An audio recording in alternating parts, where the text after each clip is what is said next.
Assalamualaikum students, I hope you all are fine. I'm your computer teacher. Today we will discuss the next topic using a function. So let's open page number 67. Using function. In the previous example we had to calculate the total of 5 cells in a row. Previous example में हमने क्या देखा था कि हम कैसे रोज में जो जितने भी सेल्स हैं उनको सम कैसे करते हैं. That would happen if we had to add up the values in 50 cell. क्या होगा अगर हमें 50 सेल्स को ऐड करना पड़े. अगर हम वो फार्मूला लगा के वो +1 b + 6 f6 + x6 and up to so on वो सारी वैल्यूज़ हमें ऐड करनी पड़ती हैं. तो इस तरह तो बहुत अगर 50 वैल्यूज़ हैं तो ये बहुत लेंथी फार्मूला हो जाता है. Our formula would become too lengthy. इस तरह हमारा फार्मूला क्या होगा, बहुत लंबा हो जाएगा. Function can help us hair. यहाँ पे हमारी हेल्प कौन करता है, फंक्शन, जिसके थ्रू हम काम करते हैं. A function is a pre written formula. Function क्या होता है, एक प्री रिटन यानी पहले से लिखा हुआ एक फार्मूला होता है. दैट परफॉर्म स्पेसिफिक कैलकुलेशन, जो स्पेसिफिक कैलकुलेशन को परफॉर्म करता है. Some important function are given below. कौन कौन से फंक्शन है जो हम इसमें यूज़ करते हैं उनको देखते हैं. एक है सम. सम क्या करता है, to find the total of a given set of values. हमारा जितना भी सेट होगा वैल्यूज़ का उनका टोटल फाइंड करेगा. Average. Average to find the average of a given set of values. जितनी भी हमारा सेट ऑफ वैल्यूज़ होगा उसका एवरेज फाइंड करेगा. Min to find the minimum of a given set of values. Similarly max to find the maximum of a given set of values. In the previous example, instead of typing the formula like this, इस तरह का formula type करने के बजाय जैसे हमने पहले type किया था इक्वल टू स्टार्ट होता है इक्वल से, और जो भी सेल्स थे हमारे इसमें तो सिर्फ 5 जो से सेल थे तो हमने इस तरह लिख लिया. अगर हमें इसी तरह 50 सेल्स करेंगे तो क्या हमें इस तरह सारा फार्मूला टाइप करने का. We can use the sum function by typing. अब सम फंक्शन हम यूज़ करेंगे और वो उसे किस तरह लिखेंगे, equal to some B4 to BF4. यानी हमने B4 से F4 की तमाम वैल्यूज़, इसके दरमियान में जो भी वैल्यूज़ है उनका सम करना है. इसलिए अगर हमारे पास 50 वैल्यूज़ हैं तो हम लास्ट वाली का जो यहाँ पे सेल नंबर मेंशन करेंगे तो क्या होगा कि यहाँ फर्स्ट से लेके एंड तक के सेल का तमाम जो भी सेट ऑफ नंबर्स होंगे उनका सम हो जाएगा. This give us sum of values in the range of cell from B4 to F4. ये फार्मूला क्या करेगा, B4 से F4 के दरमियान जितने सेल्स होंगे उनका सम करेगा. We can also use this formula for a very large range of cell. इस फार्मूला को हम यूज़ करके बहुत लंबी जो रेंज की हमारे पास वैल्यूज़ होती हैं हम उनका भी सम कैलकुलेट कर सकते हैं.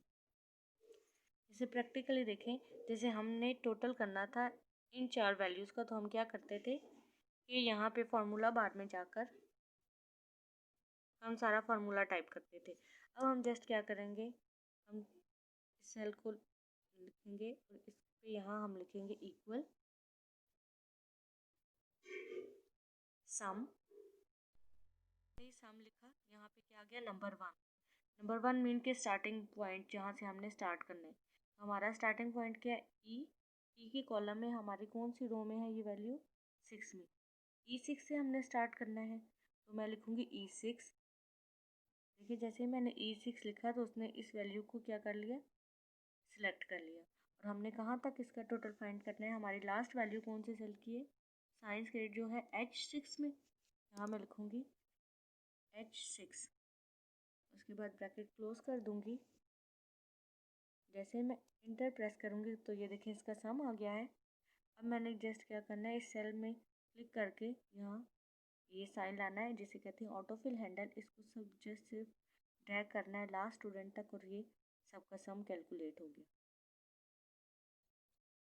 Sometime we need to find the average of a set of number. बस दफ़ा हमें एवरेज निकालना होता है नंबर्स का. And average is calculated by dividing the sum of the values by the number of values. Average कैसे calculate होती है, जो हमारे पास सम होता है जैसे टोटल, और जितनी ये वैल्यूज़ है 1 2 3 4 5 से डिवाइड करें तो तब हमारे पास क्या आ जाएगा, एवरेज आ जाएगा. We can use the average function to find the average of set of numbers on a worksheet. हम एवरेज निकाल सकते हैं सेट ऑफ नंबर्स की. अगर हमारे पास बहुत ज़्यादा वैल्यूज़ है हम उनका भी कैलकुलेट कर सकते हैं। कैसे करेंगे? Finding the average marks scored by each student in the previous example become very easy. अगर हम इसी एग्जाम्पल को लेके चलें या जो मैंने टाइप की हुई है उस एग्जाम्पल को लेके चलें तो हमने क्या करना है? Enter the heading average in the cell H3। इनके अकॉर्डिंग इन्होंने क्या लिया हुआ है? H3 में इन्होंने ये हेडिंग मेंशन की है ना। 3 रो है और H जो है कॉलम है, तो इसे कहेंगे H3। तो हमारा जो है वो थोड़ा सा इसे चेंज है सेल नंबर। H3 में इन्होंने क्या हेडिंग दी है? एवरेज की। Enter the formula equal to, same वही है, सिर्फ हमने यहाँ पे सम की जगह अब एवरेज लिखी। Equal to average B4 to F4 means कि जहाँ से स्टार्टिंग पॉइंट है और जहाँ एंडिंग पॉइंट है जिन वैल्यूज़ का हमने एवरेज निकालना है। Press inter. जैसे ही आप इंटर प्रेस करेंगे तो क्या होगा? आपके पास एवरेज आ जाएगा। Copy the formula to find the average marks scored by each student. तो आप उसे ड्रैग करके हर एक स्टूडेंट का एवरेज निकाल सकते हैं। मेरी जो वो शीट है उसके अकॉर्डिंग एवरेज की हेडिंग किस सेल में आई है? मेरी J6 में, J5 में, और J6 में मैं जो कैलकुलेट करूँगी एवरेज को। सबसे पहले हमने इस सेल में क्लिक करना है। उसके बाद हमने फार्मूला बार पे जाके यहाँ पे टाइप करना है इक्वल, उसके बाद एवरेज। एवरेज टाइप करने के बाद मैंने जहाँ से नंबर 1 स्टार्ट करना है, यानी स्टार्टिंग पॉइंट कौन सी वैल्यूज़ का एवरेज करना है, ये वैल्यू यहाँ से E6 से लेके मैंने H6 तक करना है। मैं लिखूँगी E6 to H6। जैसे मैं इसे क्लोज करूँगी तो मैं जैसे ही इंटर प्रेस करूँगी तो ये देखिए मेरे पास क्या आ गया है? पहले स्टूडेंट अली की एवरेज। उसके बाद हम इसे ऑटोफिल हैंडल से यूज़ करके, ऑटोफिल हैंडल को यूज़ करते हुए हम इन तमाम स्टूडेंट का एवरेज कैलकुलेट कर लेंगे। नेक्स्ट हमारे पास क्या है? Some time we need to find the minimum और smallest value in the set of numbers. हम इस पूरे सेट में सबसे स्मॉलेस्ट वैल्यू कैलकुलेट करना चाहते हैं, तो हम क्या करेंगे?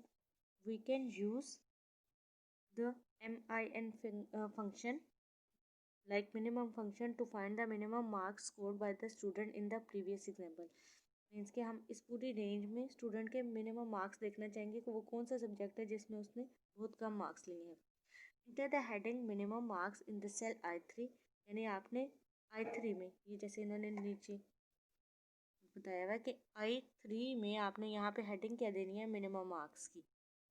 उसके बाद enter the formula equal to MIN B4 to F4, यानी वही वैल्यू जहाँ तक हमने जो वैल्यू की रेंज है उनमें से जो भी हम सिलेक्ट करें, जो भी हमने जहाँ से हमने मिनिमम पॉइंट निकालना है पहले हमें वो रेंज सिलेक्ट करनी है। तो इनकी रेंज क्या थी? B4 to F4।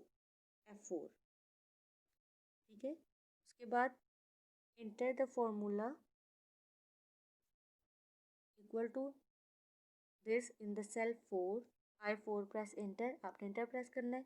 Copy the formula to find the minimum marks scored by each student, और उसे कॉपी करते हुए नीचे ले आए। उस हर एक स्टूडेंट के आपको मिनिमम मार्क्स का पता चल जाएगा। इसको प्रैक्टिकली देखते हैं। K5 में मैंने मिनिमम नंबर्स की क्या की है? हेडिंग दी है। अब K6 में मैंने ये कैलकुलेट करने हैं, तो मुझे यहाँ पे फॉर्मूला बार पे जाके क्या लिखना है? इक्वल। अब हम क्या फाइंड करना चाहते हैं? Minimum point. उसके बाद ब्रैकेट, जो भी हमारी सेल रेंज होगी पहले हम उससे सिलेक्ट करेंगे। तो हमारी सेल रेंज क्या है? E6 to H6।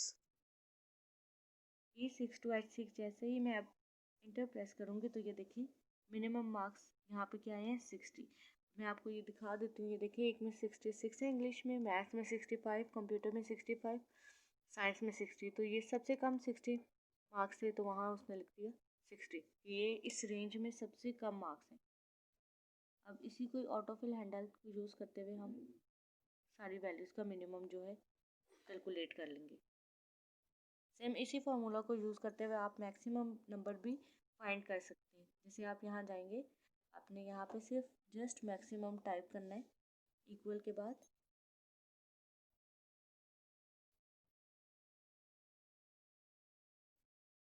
और E6 to H6 लिखना है और इंटर प्रेस करना है। ये देखें इसके मैक्सिमम मार्क्स जो है 66 है और ऑटो फिल हैंडल को यूज़ करते हुए आप इसका इन सब स्टूडेंट्स का मैक्सिमम जो स्कोर है वो भी फाइंड कर सकते हैं।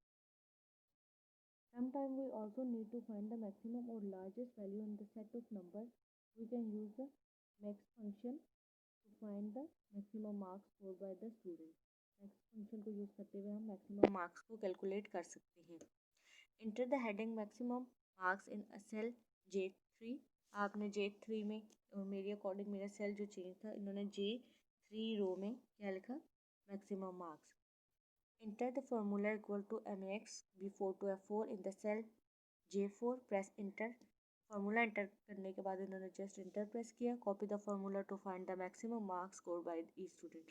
और ऑटो फिल हैंडल को यूज़ करते हुए इन्होंने नीचे तक ड्रैग किया और सारे स्टूडेंट्स का मैक्सिमम स्कोर भी फाइंड कर लिया। आई होप कि आपको ये सब चीज़ें समझ आ गई होंगी।